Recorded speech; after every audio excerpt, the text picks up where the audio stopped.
Hey everybody, welcome back to the Christianese podcast. This episode came about kind of through a work thing. I was looking for a speaker and someone that is an author, and I found out that my old buddy Chad authored a book, and so I reached out to him. While in talking with him, I discovered that he has got some really cool stuff that he's been doing, but it's not just with a work thing. He's actually applying the gospel, he's talking about God, and he's normal. And I thought, that's a guy that we should talk to on Christianese. So, today, welcome my old buddy Chad Wallen, the founder of Advance Camp. We'll talk a little bit more about it. You ready? Let's roll. Well, the backyard. We're doing this in the backyard. Luckily, it's not raining on us. Well, that's why I chose the backyard. Luckily, it wasn't 20 minutes ago. Right? Welcome to Oregon. Yep. We gotta love this madness. I mean, it's awesome that it's so green, but spray paint can turn it green too, though, so I don't know. Well, so my brother-in-law lives down in Southern California, and people do that. Yeah. Arizona does that too. They paint their lawns. Do you guys do it in Texas? Oh, no. But you're in a bunch of different states. I mean, you guys, you and your family live in Texas. Yeah, we live in Texas, just southwest of DFW. Beautimus. It's pretty awesome. In little lake town. Oh, yeah. Stop I got bass fishing, striper fishing. Not far from my house. That doesn't suck. No, it does not suck. No. But then Tennessee, it's a different kind of hot. It is. It's a different kind of hot, but it's amazing. There's times in Tennessee, if you took your mind out of where you actually physically are at, there's a lot of times you'd be like, man, I'm driving through the hills of Oregon. Like it is, it is that beautiful there. It's crazy. It's really big trees, green. Oh, yeah. Green depth. Well, and then the autumn time is insane out there with the colors that pop when you're driving through. The hills are just covered in oranges and the yellows and the reds. Yep. It looks like you're driving through a painting. Yeah. It is. It's pretty cool. There's not the last time I was there, but the time before I was out just kind of doing some networking, kind of get my feet wet. And I text my wife and just said, she's like, hey, how are you doing? I text back, I said, I'm just out getting lost. She's like, what? I said, yep. I'm driving around and hoping to get lost. And man, you drive out through some of those hills out in Tennessee where I'm just south of Nashville. Yeah. And so I was west of Nashville, driving around through the hills, and I'd come up over a little hill. I wouldn't call it a mountain, over this little hill, and looking out, and all the color change and all the trees is just like, man, it is incredible. It is insane. It's like the painting of God. It is. Kind of is, actually. Yeah. So you're in multiple states because, sorry, Christianizers, you don't know Chad, and I haven't introduced him, but this is my buddy Chad. You run what's called Advance Camp. I mean, go into it a little bit. Just kind of talk to people about what Advance Camp is, and then maybe we'll talk a little bit about why you do so I'll do the elevator pitch just for time purposes. So if you go on our website, it just says that we mentor and teach tangible trade skills to fatherless young men between 6th and 12th grade. And we teach trades and skills that we feel like a dad coulda, woulda, shoulda taught if he was still involved in their life, along with the love of Jesus. Yeah. So Jesus is the center of it. Literally in the center of it. In the middle of the day during lunch, we have what I call a nugget out of the scripture that ties into whatever activity we're teaching. People go on our website and they'll say, you guys do automotive? How do you tie the Bible into automotive? It is very, very possible. There's multiple different ways to do it, right? Blacksmithing, that's a super easy one. They talk about blacksmithing all the way back to, I believe, all the way back to Genesis. They refer to blacksmithing, the blacksmith, working with metals. And so we literally can bring in any topic, and we share Jesus and the gospel in all kinds of different realms. But yeah, we're you brought up earlier 4 states. You kept saying 4 states. So we're in 4 states. It's our what I call our national headquarters is in Granbury, Texas. We have a location south of Portland in the Tualatin area. We have another one just inland from Fort Lauderdale in South Florida, which, by the way, is the sports fishing capital of the world, I believe. So it doesn't suck to go down there either. You're just trying to get me to come out. Dude, you're welcome anytime you want, man. It's pretty rad. And then we're also south of Nashville in a little place called Thompson Station. So it's just south of like Franklin, Tennessee, right down I-65. And so we're in those 4 states right now. Y'all that are listening could be prayerfully asking, seeking wisdom. We're looking at Las Vegas. Oh, wow. And then I just had a person reach out to me. This is the first time I've said it publicly. Me and my wife laughed about it the other day. I had somebody reach out to me that is on the Big Island of Hawaii and said, Chad, what you're doing with those young men, our young men here in the Big Island need this so badly. Yeah. And so she's like, I said, well, you got any church people to connect me with? Like, we really like to base it out of a church. We like to base it out of that kind of environment. And she goes, yep, I do. I have a couple of people I'm thinking of. I'll try to get you connected. Wow. So I may have to go to Hawaii and sacrifice for Jesus there as well. Sacrifice for Jesus. Sacrifice for Jesus. Hey, there's a lot of rain that happens in Hilo. So I can relate to it. Yeah, exactly. It's like common ground for me. So, that's just, it's people always ask me why our locations, why do we go where we go, and why do we do what we do. And honestly, there's Tennessee took us about 2.5 years to launch, and it was waiting on the Lord. Like literally, the saying I told the guy that invited me to Tennessee, I said, man, there's no direction, no open doors. My wife and I just spent some time in Nashville. I said, I drove around that city. Not a single time the Lord say, here's where you're going to be next. Not a single time. Mm-hmm. I said, I'm not going anywhere until the Lord tells me to go. Yeah. And I said, nothing personal, dude, but like, because you tell me, they need it so bad. And they do. Of course they do. Of course they do. I said, well, the problem is you take a map of the United States, you throw a dart at it, and they need what we do there. They have an abundance of fatherless. Right. And so they need what we do there. And so I wait for doors to open, the Lord to say go. Mm-hmm. Sometimes he's a little more blunt, and sometimes he's a little more passive and saying, hey, go ahead and go start that conversation like you did with Tennessee. He said, all he told me is go start the conversation. And I did. And doors blew open, and resources came, and funding came to initiate it, not funding to maintain it, but to initiate it. And, just crazy stuff started happening. And I was like, I can't fight this. Like the Lord's opening too many doors to say that I'm not supposed to go there. So one of the things that I just kind of connected, maybe you and Kelsey have talked about this, so you were talking about, sacrificing and going to Hawaii. Well, that made me think of when Raylan and I went to Israel. There's a place called Caesarea Maritima. Mm-hmm. It is beautiful. And yet that's where Jesus went. And he said, I'm not doing too many miracles because of their lack of faith. Mm-hmm. And you never know, like one of those places where somebody says, this is needed, this is great, come on in. And it's not open because it's not fertile ground. It's not ready. Yep. Yeah, that's, that was how Tennessee was. It wasn't ready for about 2.5 years. Mm-hmm. South Florida took us almost 3 years to get in South Florida. Mm-hmm. And it was, trust me, now that we're there, I'm like, this place is beautiful. Like, I love it here. Sure. And, but man, it took us 2.5, 3 years. COVID really hit the brakes on it. We were in Broward County, and that's where like the highest population of the elderly are. And so they're at the highest risk of COVID. And so every time the numbers went up, this county shut down, and this one literally wouldn't let us in. Like we couldn't get into the single moms ministry. We couldn't get into resources. We couldn't meet with people. But he built a massive foundation through networking groups, through the chamber. Everybody was on Zoom. So I'm stepping into these chamber events like I'm in their backyard, and I'm in Texas. I'm a 4-hour, 3-hour flight away, right? And I'm sitting here talking to these guys like I'm in their neighborhood, their community. Yeah. And so it built a massive foundation during COVID. It was a huge blessing. But yeah, sweet. The concept of mentoring. Mm-hmm. This is kind of where I started thinking about how valuable this conversation could be with what the podcast is about. Is there's a lack of actual work that goes in. There's a ton of Christians that will say like, I believe in Jesus, and they say the magic sinner's prayer and then nothing. Yeah. You see no work. But we were talking before I hit record that there's definitely a season where that was the case. Mm-hmm. But there's action taking place with what you're doing with Advanced Camp. So you guys are taking action, and it's not just Christianese, to steal my own term. Yeah. What's going on with that? Why are you so big on this action that's going on?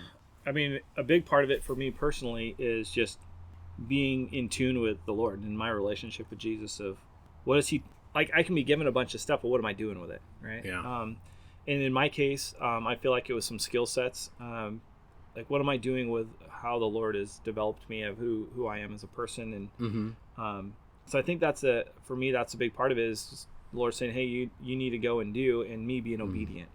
Yeah. Which sometimes it can suck. Like, Mm-hmm. I'm going to be honest, sometimes, in the obedience and actually living out your faith and your belief in Jesus can be tough. It can be challenging.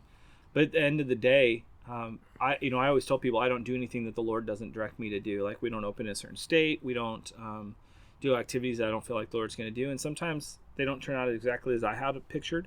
Mm-hmm. And sometimes they're not necessarily fun. But then I look back at how it all came together, and you're like, man, I would have created that way worse if I would have done it on my own. Mm-hmm. So I think that's a big part of walking out my faith, is understanding that I'm following His footsteps. I'm not running and having Him say, follow me. Mm-hmm. Like, I'm saying, man, you got to go first. This got to be your idea. If this is mine, it may turn out okay, but it's not going to turn out great. Right. It's not going to end up like it should be. Yeah. So, yeah, I always love the analogy of the fire insurance. Saying the sinner's prayer and get my fire insurance registration card and being cool from there. Yeah, and yet you read 1 John, and there is no such thing as fire insurance. 1 John talks all about if you're living this lifestyle of stupidity or what you were before, you don't actually have fire insurance. Mm-hmm. So this concept that we can say a magic prayer and then suddenly there's instances where like the thief on the cross. Yeah, I get that, but by and large, most people, when they're 6, they say this magic prayer and then they walk away. Yeah. Not most people, but a lot of people have that case go on. Yeah. And that just, I can't say that that's Christianity. Yeah. Biblically speaking. Yeah. Practically speaking. Little Christs. Yeah. We are not little Christ if we say a magic prayer and then our life doesn't reflect it. When we say yes to Christ, we say yes to His lordship and who He is. He's God. Yeah. And so if we're not obedient, good luck. Yeah. Good luck, Holmes. Takes you down a path that typically you don't want to be down. You'll find it out sooner or later, I guess. Sure. Yeah. Yeah. Yeah, it's funny. Back before I met my wife, Kelsey, I wasn't really in the dating world per se, but I was kind of not opposed to it, but not searching for it. And I listened to this podcast or sermon from John Mark Comer. Oh, yeah. And he said that there's a big difference between a believer and a follower. Mm-hmm. And I'd never heard it before, and I've applied that to my life. So I told myself, and I prayed about this. I'm like, Lord, if you have a wife for me, please make her a believer, or a follower, not just a believer. Yeah. And so the way he explained it is like, man, there's the people that believe the Lord exists. Mm-hmm. Crazy enough, Satan believes the Lord exists. Yeah. He believes in Him. Oh, yeah. Believes of Him, I guess, but does not follow Him. Right. That's a different story. Right. And so that's always been a big in the back of my head is, I never would even have started to date my wife unless I knew she was actually a follower of Jesus. Like she had her life committed to Him and His direction and His lordship. Yeah. So that's something that's always rattled around the back of my head is, are you a believer or are you a follower? And follower can be convicting sometimes of like, what am I doing to actually follow Jesus today? Yeah. Like, do I have my my believer name badge on today, or wear your Living Epistle t-shirt? Yeah, exactly. So I think that was something that John Mark said in the sermon that, man, it just settled heavy on me. That is like, this is a life change. Yeah. It's not just a check in a box. Yeah. And I think that's human nature. Would you agree? That's human nature that we want to check boxes. Yeah. We want it to be black and white. Oh yeah. There's gray. And yet there is black and white too. You either are or you're not. And yet there's the process at the same time. Yeah, for sure. Yeah. Yeah, that's the only thing that it's kind of tough to listen to and watch is the people every once in a while. I haven't had too many people say it to me directly, but it still happens of like, I got to get my life together before I can go to church, or I need to get my life together before I can start following Jesus. I'm not that's a tough one to watch, right? Like, I don't think anybody besides Jesus on earth has ever had it together from the get-go, right? And no. And so I don't think like that mindset of, oh, I got to have all my ducks in a row before I start my journey. It's like, well, no, that is a journey. Right. Well, that's the religious concept that humankind has put on the church. Mm-hmm. Don't come in here unless you're all cleaned up. Yeah.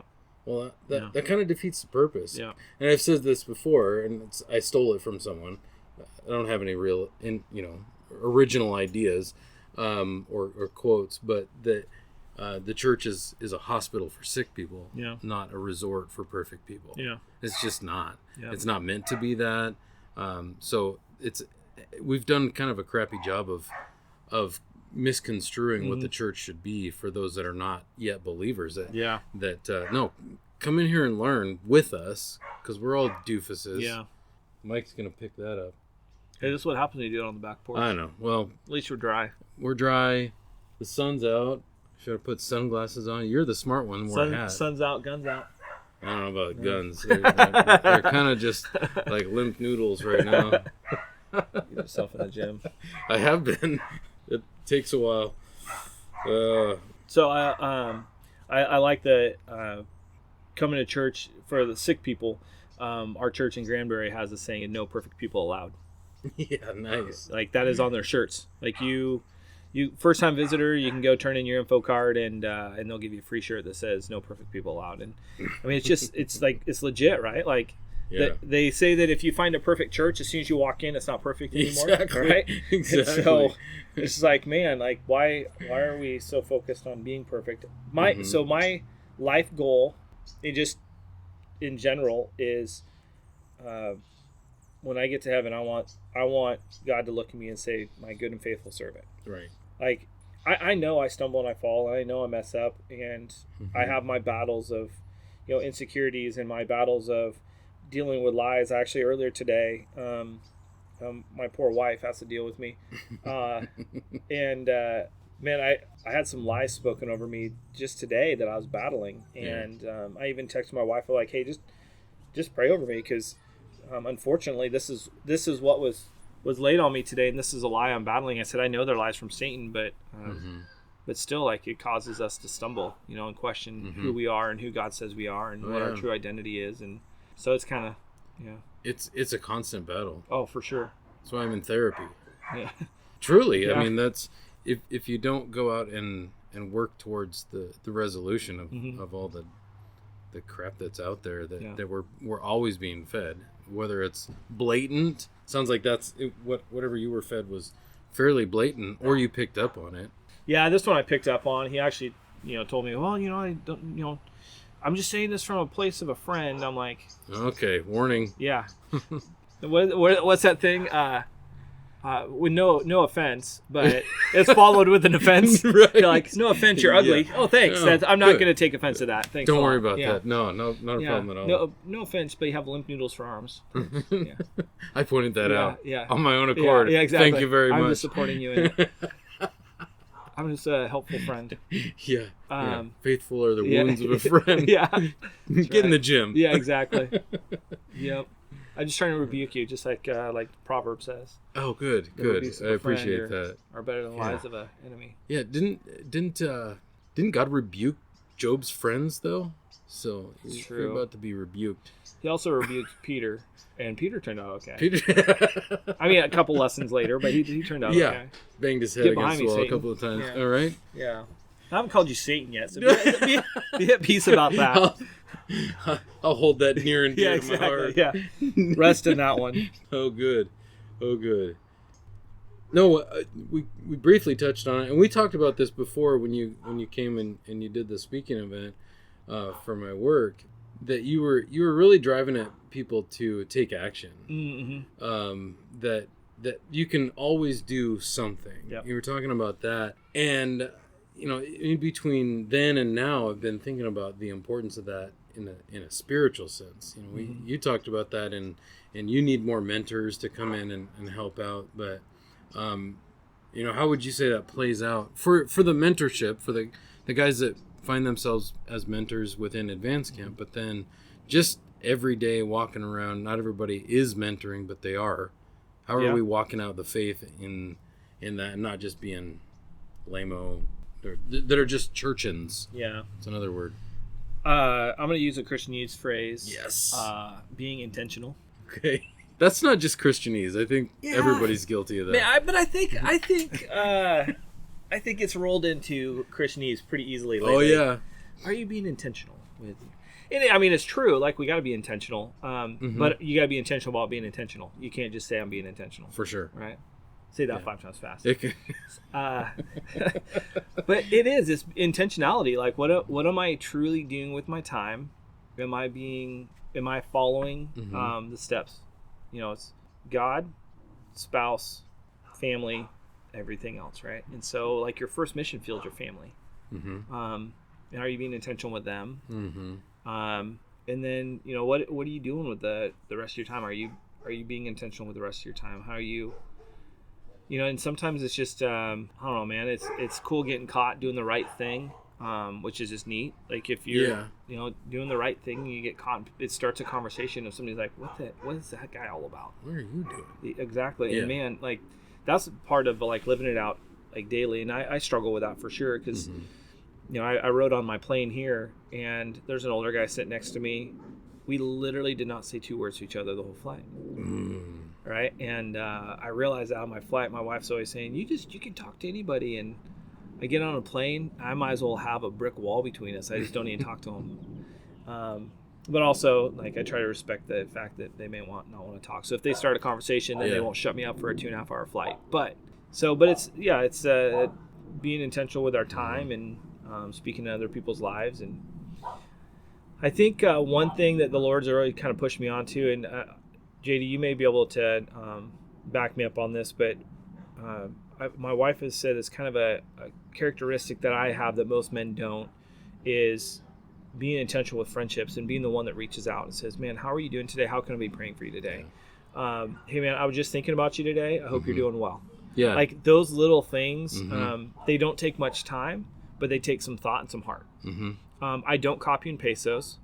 Like, I'll send those texts out. So I've sent them to you before. Yep. And it is not copy and pasted. It is not any, like, I don't go down my friends list and send them to 30 people. I send them to whoever the Lord lays on my heart. Yeah. And it may be JD just sitting in a place of like, man, I'm throwing words in your mouth because I felt this. I'm just not feeling loved or appreciated today. Yeah. And you get a text message of like, dude, how you doing today, man? Are you like, I hope you're doing well.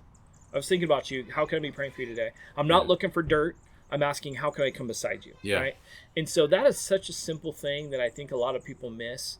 And it's honestly frustrating for me that I hardly ever see that. But I push it out a lot. My wife's like, you got to understand, you're a weird dude. Like, guys don't do that.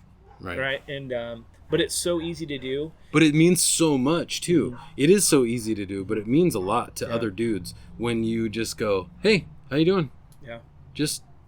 I was just thinking about you. So, we can do that with anybody, whether it's another man, or I had a conversation with my son on the way home from school today. Just, hey, I thought of something that I kind of experienced something similar to something that you've said, and I just thought I'd share it with you. Yeah. And just open it up. Yep. Here's something stupid that I did. Yeah. Or something stupid that I thought when I was his age. That makes me feel old. When I was your age, I walked uphill both ways, no shoes in the snow. Dad, you live in Oregon. It doesn't snow. Exactly. It was in my head. It was snowing in my classroom. Yeah, exactly. We were in a tent. No, you weren't. You went to Lyle. Yeah. That's why I always knew something was wrong with you. I went to Whitworth. Whitworth was way cooler than Lyle. Well, I went to Oakdale and then Lyle. So I was dually lower than you. Yeah. Because, Whitworth was the legit elementary school in our town. Yeah. It was. Yeah. That's where all the cool people went. I must have missed a cool card then, but I definitely went there and tried That's not what I heard. Everybody that I talk to, that I say, Chad Wallen, think, oh, man, I remember Chad. He was awesome. Those people are liars. Maybe. That very well could be the case. Yeah. But, man, it's so powerful, though. That's true. I really try to stay in contact with my friends that are pastors and leaders. Yeah. Because they... especially like doing those podcasts and you step out in your faith all the time, you are, in my book, you are stepping into a place of pastoring or leading people. and having this place of leadership, and it's a lot of weight. It's a ton of weight. That's true. And these pastors, I know, they get burnt. They do. They get burnt out. Oh, man. They just don't feel appreciated. Yep. I know I've gone through this. I reached out to a pastor friend of mine. I said, dude, this is what I'm going through. Like, I don't feel loved, appreciated. I feel like I'm not making a difference. I'm planting all these seeds, but I'm not seeing any fruit. And I said, have you ever dealt with this? He goes, I'm in counseling for it literally right now. Like, I literally started 6 months ago because that exact same thing, that I just don't feel like I have any friends. I have nobody to turn to. Right. We're not allowed to have any errors or struggles because we're a pastoral leader. And I don't call myself a pastor. I call myself a missionary, or But it's a spiritual leadership. Yeah, spiritual leadership role. Yeah. And so to reach out to these guys and say, hey, man, I was thinking of you today. Yeah. How can I be lifting you up as a pastor? How can I be lifting you up as a leader? Yeah. Man, it's just so powerful. And it's something that's, impactful and simple. And, anybody with a cell phone can do it, It's true. I do believe, though, that I feel like it is, I don't know if I'd call it a spiritual gift, but it is a gifting of, I try, that phrase in the Bible, to pray continually. When I read that the first few times, probably a dozen times, I'm like, that's a joke. Like, that's literally impossible. It's absolutely impossible. But it's not. I will be driving around. It definitely happens more when I'm driving, but I can be driving around and just literally conversing with the Lord. Yeah. And I'll be driving around and conversing with the Lord. JD's head, face pops into my head, or an email that you sent me pops in my head, and immediately say, there's a reason that JD popped up in my head. Maybe it's because I drove by a black Toyota Tundra pickup and just could be it. Boom. It could have been that, or it could have just been Lord saying, you know what, you need to check in on your friend. Yeah. And I say, when you're staying in continual prayer or relationship with Jesus, I think he will use you for things like that, of saying, hey man, this is your role, is to speak in these people's lives of however you can do it, and just at least start the conversation. And I think I'd say 75% of the time it ends with, hey man, I'm doing good, thanks for reaching out. Yeah. And 25% of the time it turns out to a deep conversation that the dude just really needed it. Yeah. And you don't know when those are. And you don't know those 25% where, or whichever percentage you just said it was, where they don't say anything. Yeah, 75%. doing well. Yeah. It's but some of those times where, I'm fine, you don't know what it did for them, even if they say everything's fine, where they, and I'll use your text to me, what was it, about 2-3 weeks ago? Whenever we set this time up to sit here, I had that night, the night before, I had looked at the numbers and just looked at some of the things that I'm kind of measuring, not just for this podcast, but for other things in life, kids, spouse, all the things. And I was really going down a darker path of failure. And then I get a message from old Chatty Pants saying, I've never been called that nickname before. I just made it up, so you're welcome. Okay. I'm going to put it on your Twitter. I don't know if you even have that. That would be a disgusting thing. But it meant something to me, even if I didn't even communicate that in that text string. And just, but so now it is, and now it's on the interwebs. That it means something, even if people don't recognize it in the moment. That I feel a little bit better because somebody reached out to me. I find some of those times just show up way later. Talking with a coworker one day, maybe they're not even in near the same belief structure, but it doesn't always involve daily, how does the Lord bless you today? Or, using church language around people that don't go to church. That doesn't always make any sense to them. But when they recognize that you're a praying person, they come to you when they need it the most, when they're in a dark spot. That's when that shows up, when that evidence of that 75% of the time I'm fine. What about the 25% when you're not? And that's when they recognize somebody cares. Yeah. At least I can go to them at that point. So the little things, you say the little things matter. Yeah. I agree. Yeah. We agree on this. We agree on agreeing. We agree on agreeing, and we agree on the noodles arms. The noodle arms. So what else do we agree on? Yeah. It's pretty funny because the times that I respond to my wife that I'm fine, I'm typically not fine, right? She's like, how are you doing today? I'm fine. Are you upset about something? No, I'm fine. She's like, "You are a liar." Get in this house right now. Yeah. We are gonna talk this out. I don't want to That talk or go right fishing. now. Go fishing. Get out of here. Go fishing. Oh yeah. It wasn't too long ago. Raylan goes, "You need a fire pit night by yourself." By yourself. Why don't you go start a fire? Sit out there by yourself.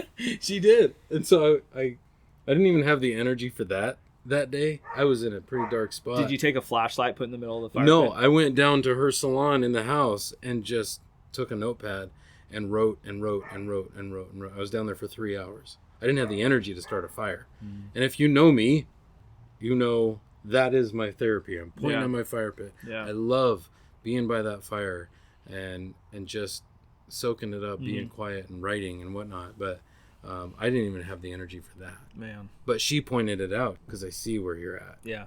And so sometimes it's that, iron sharpening iron and saying you need something different than what you're getting right now. Yeah. Those little things mean something. Yeah. Man. Yeah, my wife's the same way. There's times she comes to me and she goes, "You need some you time. Go get your fishing pole.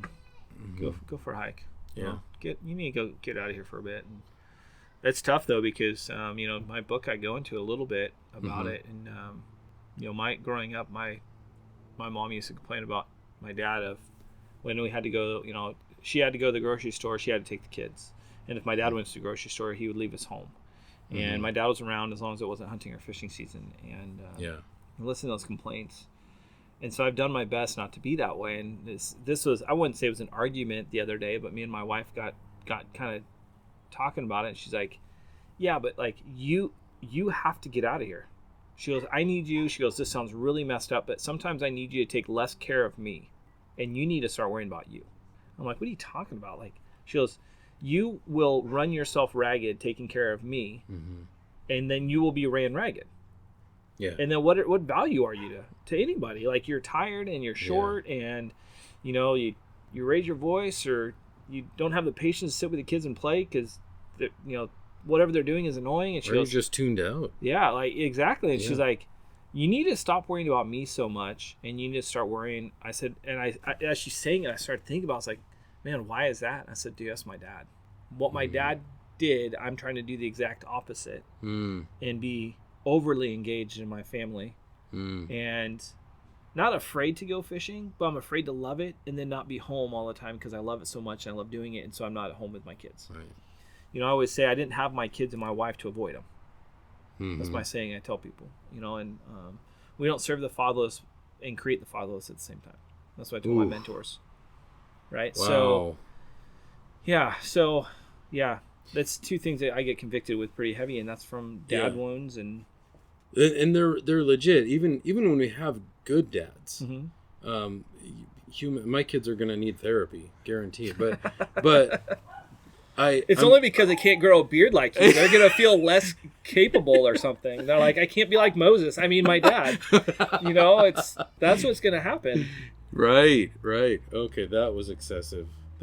I just compared you to a biblical figure. You should not do that. Yeah. No lightning. Where's the lightning? No lightning, right? There's not enough clouds for lightning. That was right early now. this morning. We're fine now. Yeah.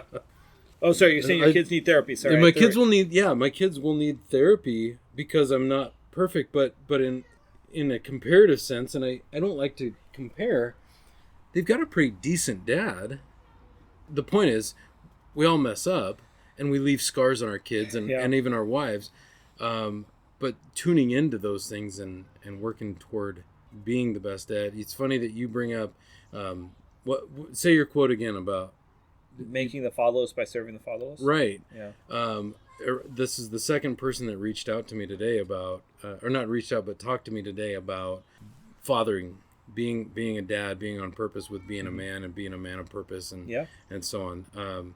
So Frank Reich, and I like it when men take action. I've been listening to a podcast about real men from Family Life, and it's been really good. But Frank Reich demonstrated it, kind of maybe even coming full circle to part of the conversation is real men take action. So when Frank was playing, he was a backup for the Bills, and starting quarterback Jim Kelly went down. So Frank ends up starting in the playoffs, and he was super nervous about it. And then he held a press conference after they had this huge comeback victory. They ended up losing the Super Bowl, partially because Jim Kelly was playing instead of Frank Reich. But he's feeling like, I have to share this, where the strength came from during the game, the whole week, all the things. And he reads some lyrics to a song that essentially God gave him through his sister, Michael English song. Not a musician that I enjoy, but the lyrics were super powerful, and they strengthened him. Are you going to sing it? I'm not going to sing that. Are you? No. Come on, Chad. I don't want you to lose all your followers, dude. Why is that dog howling? Oh, Chad's singing again. It's just Chad. Yeah. But boldness and taking an action even when it's uncomfortable, to read on national news the lyrics to a Christian song. Today would be frowned upon, and was frowned upon in the late 80s when Reich did that. And I just feel like there's a lot of honor in guys that will take action, but it does have to be balanced. Because I could sit in this little cave down here in my garage and edit and record and do this ministry that, I feel like God's called me to it. But I've got 5 people that live in my house, my kids and my wife, that rely on me to be engaged with them too. So, we can all be tempted to do different things. The ministry can't come in front of that ministry. I try my best to balance it out, and that's I like my wife to step in and be the gauge of that. Of, all right, you've been traveling a lot. You need to kind of hit the brakes for a bit, or nope, we're good. Man, hit your trips. You're good. So she's pretty good about kind of keeping me. Kind of following that gauge and keeping me engaged with the family. We just talked recently because I kind of come in hot from being out in the field and doing our camps. And what do I do once I get home? Like the re-entry, right? It can be damaging, I guess, is a good word to use. It could be damaging to my kids, or it could be uplifting. And this last one, I just wanted to get home from Tennessee, our last camp. So I booked us on a 5:30 a.m. flight home, and it had a connecting flight, unfortunately. So we didn't get home until about 1 or 2 o'clock, but was up since 3:30 in the morning to be able to get to the airport to get home. And I came home and I slept for like 3 or 4 hours. My wife's like, "Why didn't you come home later?" I said, "Because I want to be home with the family." She goes, "But you were sleeping." Yeah. I'm like, "Oh." She goes, "I would rather have you come home rested and ready to hit the ground with the girls than come home exhausted and early." Yeah. And it's things like that. Like you almost like I felt like I was looking for permission, I guess, to do that, to take a little time to rest. But you're not coming in to your home like rested. I don't feel like the Lord's ever asked us to run so hard that we can't serve our family. And I was expecting that out of myself. When I look at our trips and our camps, I look at how can I be most efficient with our donors' time, money, our mentors' time, my family's time and impact. And so I try to make my decisions wise off of that. And obviously, in this time I failed. Like my wife's like, "I would rather have you take a later flight, come home rested, than to try to run too hard, save a little bit of money on the trip, but are a wreck when you get back." Yeah. And so sometimes we miss that. We make a mistake by looking out for the best decision. I guess it just proves that I have errors too. But always nice to have that gauge at home that says, "Wow, that was wrong. You judged that incorrectly." So my wife corrects me on that. Yeah, probably more often than I'd like. It's not fun to be corrected. No, but that's a good point. I think that going back to what you said before about that continual prayer, to listen in and you need recharge time, because God speaks. Are we listening? Yeah. And sometimes how many times did Israelites just camp? Yeah, I know. I've been actually reading through that. Currently, I'm reading through that right now. Dude, and it's how many times they bring up Sabbath. Oh man, dude. Yeah, John Mark Comer. Going back to him, his book on Sabbath rest was just eye-opening. Yeah. And made me want to crawl in a hole once a week. Yeah. And dang, that's a tough balance to find. It is. It's so hard. So I've actually kind of got schooled on that, I say somewhat recently. There's a few different pastoral friends, like I made a comment earlier that I'll send them text messages, ask how they're doing. And I had a pastoral friend ask me once, okay, when's the last time you rested? And when he goes, that's like part of your job, right? That's part of your calling as a ministry leader is to rest. And there was another one that asked me, well, when's the last time you spent like devoted time in the Word? Mm-hmm. He goes, what's the last time you sat there and just read the Word? Mm-hmm. And he said it to me as well, of like, this is literally part of your job is to spend time with the Lord. Mm-hmm. Like, to be successful as a leader, you have to spend time with your teacher, and you have to spend time in rest. Right. And you can't be fully you if you got neither of those. Like, back in the day when you had, like, you're following a biblical leader, what am I trying to call him? Why am I blanking? Rabbi. Yeah. Trying to follow a rabbi. Like, if you're not spending time with them and learning from them, then like that is part of your job. Literally, is what and then spending time in rest. Well, and even in a regular life sense, a person who calls himself a Christian, they have the rabbi, but if you're not connected to the rabbi, he's not really your rabbi. No. Mm-mm. And therefore, are you really what it really means to be a Christian? Or are you just a churchin, a pew warmer, a butt in the seat? Yeah. And that can be, a pastor can be a pew warmer in seasons. Yeah. It's kind of the reason that I have a friend that's a pastor here locally, and we were considering going there, but we love where we go, and we have a small community there, and it's great. But I thought, dang, no, I just want to be this guy's friend, and I don't want the church thing where he knows that I've got these high expectations or thinks of him that he has to be perfect and all that madness that is untrue. Mm-hmm. I think pastors need friends. Yeah. Oh, so dude. If I can just be his friend and not worry about, you don't have to shepherd me. Yeah. I know that's your role, but shepherd them. Let's be homies. Yeah. And not have to worry about, you can be imperfect. And if you fall down, I'm not going to hate you. Yeah. I just want to be your buddy. Only as close as you want me. Yeah. But, I think pastors need a safe place. Yeah. Ministers of any kind. Yeah. Whether you're ministering as a lay person in secret of sorts, and you're just ministering, you need to submit to the rabbi, spend time with the rabbi, and rest with the rabbi. Yeah. And then walk it out, but be people too. Be a human. Recognize that you need the rest because you're broken. Yeah. Just like the rest of us. Yeah. I had a friend of mine from Corvallis that is a pastor. He used to say, "Sheep bite." Yeah, they're mean little boogers. They are, but sometimes pastors are sheep too, and they bite just as much. So we all need that. That weeded out. Yeah, it's pretty funny. Not funny at all. But it's so funny how often you think pastors have all the friends, and then you really dig deep, and they don't really have any friends. They have a lot of acquaintances. Mm-hmm. One of my buddies I would call him a friend in Texas. He made a comment one time. He goes, "Man, here in Texas, you can get all kinds of buddies, but you don't get very many friends." Yeah. I mean, you go to Texas, and the hospitality and the friendliness is like almost unmatched. But they're all buddies. Yeah. They're not friends. Mm-hmm.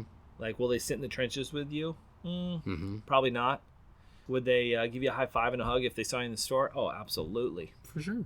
Yeah, they even may buy you, you may even be behind them in the Starbucks line. They'll buy your drinks. Mm-hmm. But when the rubber hits the road, are they really going to be there? Yeah. Those are few and far between. Yeah. I just don't feel like pastors, I feel like it's almost intimidating, right? Being friends with a pastor.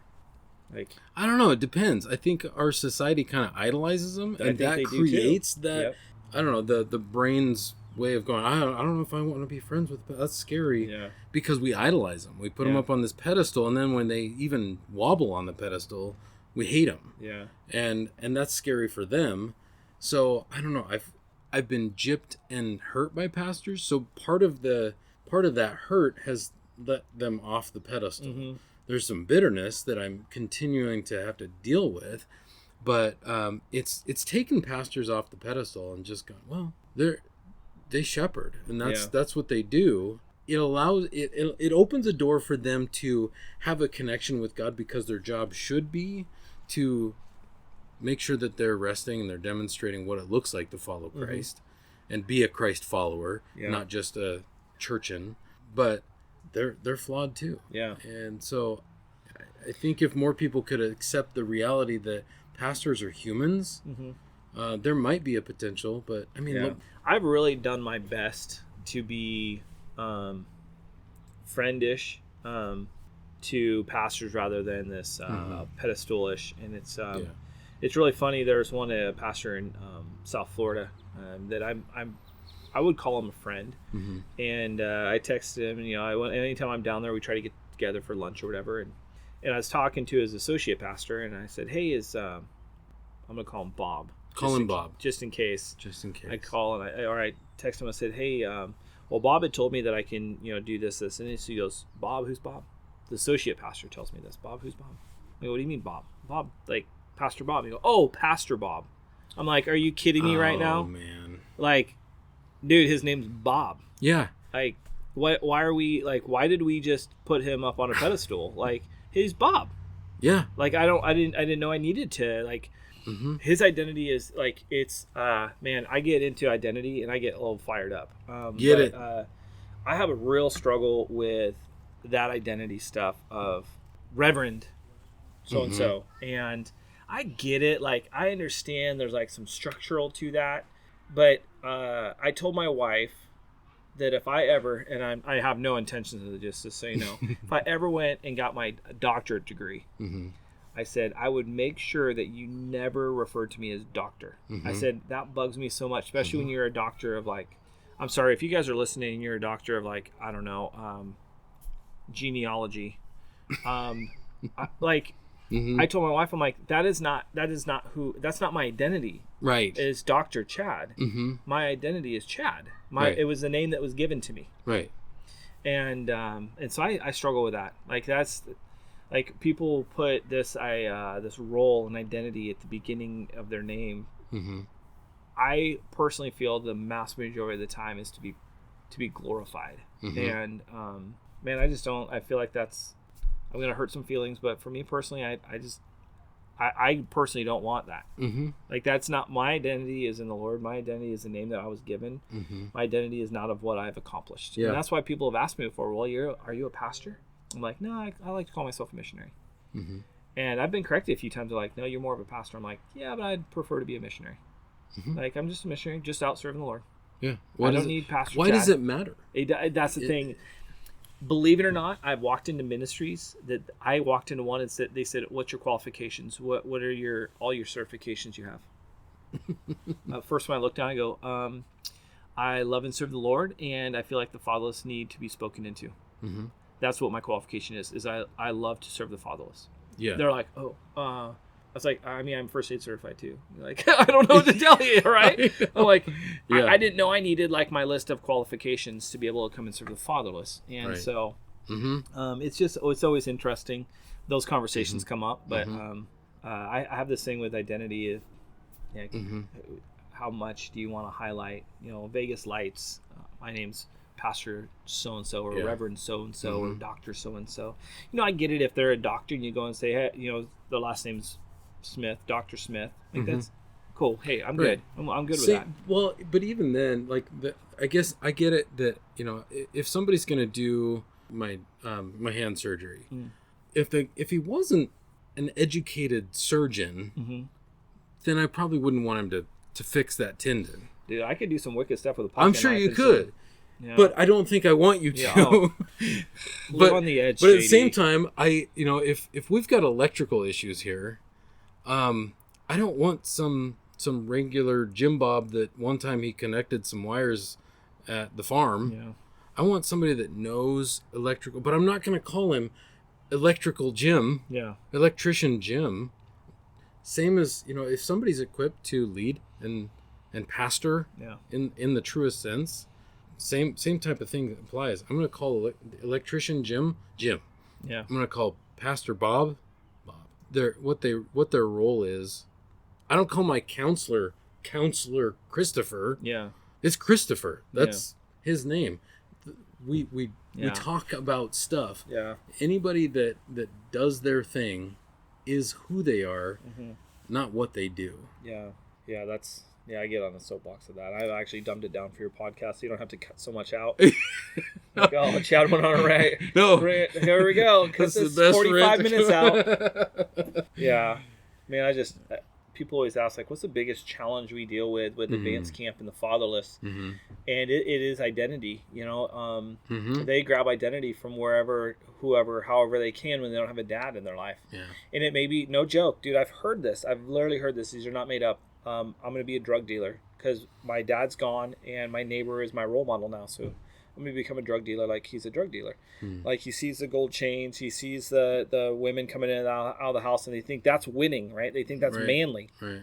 And it's because they don't know what true masculinity looks like. I think that's part of our world. Doesn't know what true they talk about demasculating men because they don't know what true masculinity looks like. Right. They have a vision in their head about what it is, but what it truly is when your true masculinity is being a follower of Jesus and you love and serve the Lord and you love and serve your wife and you're respectful to women and you're respectful to children and you lead them up to good ways. We're not out there like breaking down doors and pounding our chests and dragging women in by the hair like the caveman days. Like that's not true masculinity. No. And so we deal with that. Like these young men don't know what true masculinity, what a true man looks like a man of the Lord looks like. And then I've had the identities of they're going to become a murderer because their dad was convicted of murder. Yeah. I had one guy straight. Like, I don't know. This can go political. I'm not going to go political. I'm just making a statement. I had a young man tell me that he was going to become gay because his dad was gay. And I looked at him. I said, "You're kidding me, right?" He goes, "Yeah, that's how it works.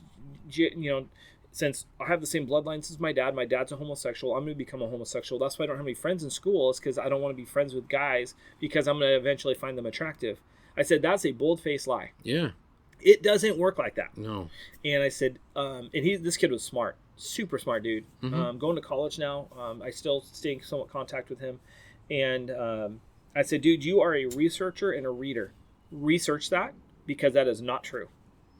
Dig into it." And so, I mean, those are the most dramatic ones. The least dramatic are, ones that guys are just like, I don't want to get in a relationship or get married because I'm just going to abandon my family like my dad did, or I'm going to, I'm going to be disengaged, or my dad, never verbally said he loved me, so I'll probably never do the same thing, so I'll just be a failure in life. So I mean, the minor stuff of quote being a failure in life to the major things of being incarcerated or being a dealer, or totally losing their self-identity because they don't even know what's going to happen to them next, right? And so identity is literally our biggest thing that we battle. We push truth into these young men at camp of who the Lord says they are. And I deal with stuff of like we're talking about with pastors. They don't have friends, right? I mean, I dealt with this probably 45 days ago, maybe 2 months ago, of sitting in a pretty dark place of I don't have any friends. Nobody to understand what I'm going through. If I tried to tell them, I'd just be judged because I'm a ministry leader. I'm not allowed to have struggles. And even if, I got pastoral friends, but they're not really that good of friends. And if I tried to share with them what I'm going through, they wouldn't know how to help me. My wife's going to leave me because I'm just such a struggle. I'm just such a hard guy to deal with. My kids don't even love me. And literally it's all these lies and all these false identities that are being pressed on me that we have to battle as men. Yeah. I mean, I'm better now, better, not good. Right. I'm just better than I was. I'm not quite as crappy, with speaking these own identities or these lies over myself. But those identities can get pretty out of control. They can. And they can start writing your future if you let them to. Absolutely. Yeah. But God? No. But God. But God. Well, little Christianese. We got to use little Christianese. And that's the funny thing. As I wrestle with some of these terms, there's truth to them. The whole reality is you struggle with this identity because you're hearing the lies. But the truth is God said, I want you to lead. I know you're broken. I've seen that from the beginning of time. Everybody's broken. I know.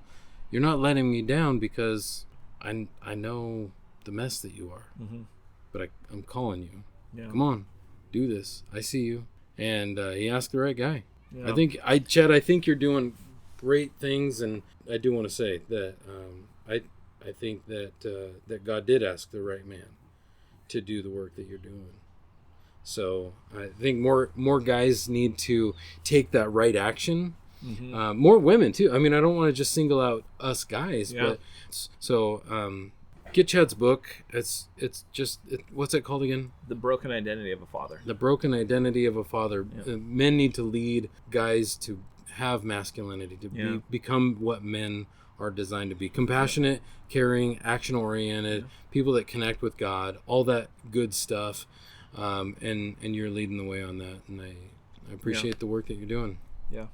Yeah, there's a follow-up Bible study, I guess, or devotional that's coming behind it. I'm about 3/4 away with the rough draft done right now, and it's actually called The Identity of the Father instead of the Broken Identity of a Father. Nice. And it goes through what God says, who God says we are, and so you literally just listed some.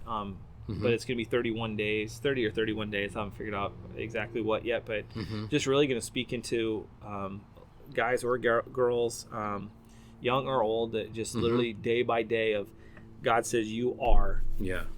And good. So that'll be following up here soon because I just understand how important the lies are. They are. To be able to overcome them with the actual truths of God. Mm-hmm.